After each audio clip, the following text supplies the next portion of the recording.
Notre trésorier n'ayant pas pu venir à cette assemblée, je vais donc vous présenter le rapport financier en son nom. Alors, rapport financier 2023. Donc, on va commencer par le compte d'exploitation. Nous allons commencer par les ressources. Donc, les cotisations reçues des adhérents ont représenté 18 801 €, ce qui correspond à 1175 adhérents inscrits. Parmi ces adhérents, 1058 sont abonnés à notre magazine, ce qui représente une ressource de 11 638 €. Le cumul de ces deux sommes s'élève à 30 439 € contre 28 242 pour l'exercice précédent. Nous avons perçu une somme de 63 783 € correspondant aux dons. Il faut souligner qu'en 2022, cette ressource avait représenté 44 960 €, soit une progression de 18 823 €. Nous en profitons pour remercier les généreux donateurs. Merci beaucoup. Voilà. Mais enfin, moi je rajoute, nos délégués ont œuvré largement pour récolter tous ces dons. Ouais. Donc bravo à eux et merci. La contribution reçue de l'AFM s'est élevée à 50 000 €. Nous rappelons que depuis plusieurs années, la contribution de l'AFM s'élevait à 40 000 €. Il y a eu une augmentation de 10 000 €. Nous avons perçu 1 000 € de commission sur la vente du livre d'Hélène Delmotte. Alors, les ventes diverses, BD, t-shirts, etc., la location de stands représente 3 160 €. La vente d'espace publicitaire de notre magazine a rapporté 6 000 €. Nous avons perçu 1 748 € de produits financiers liés à notre compte livret. Enfin, nous avons utilisé les fonds dédiés perçus en 2018 du laboratoire Inflectis pour développer notre communication.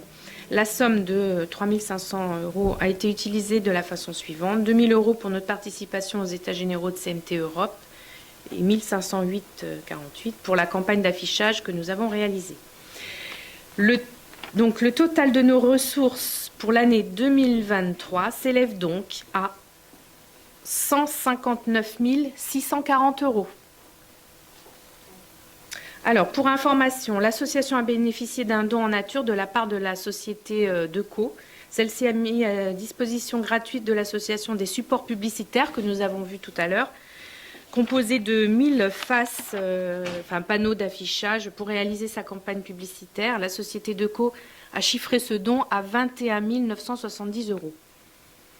Ce don n'ayant pas donné lieu à un flux financier, cette somme n'est pas enregistrée dans les ressources de l'association, mais portée à votre connaissance.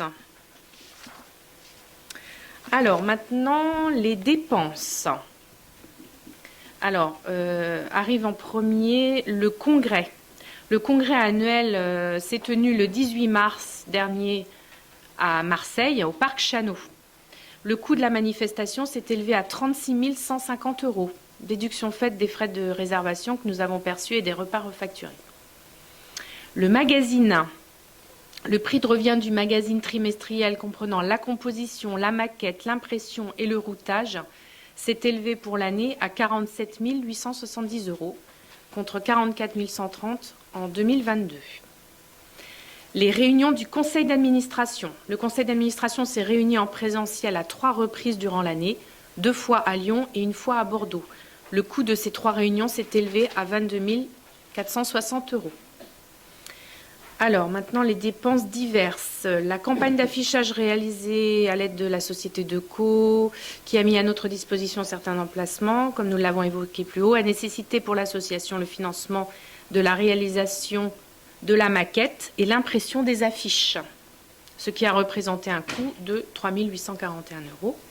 La refonte du logo, que nous venons de voir, le logo de l'association s'est élevé à 1 800 €.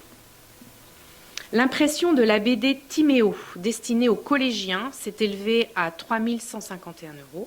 La participation aux États généraux de CMT Europe à 2 000 €. Alors, les charges structurelles, je vous laisse prendre connaissance de ce détail.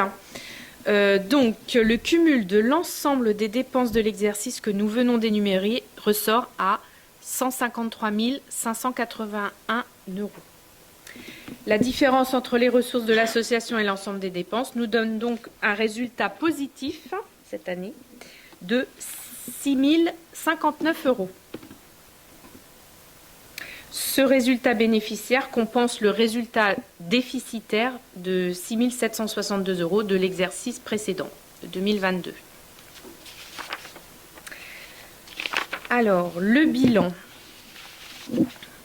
La trésorerie au 31 décembre 2023 s'élevait à 104 096 €.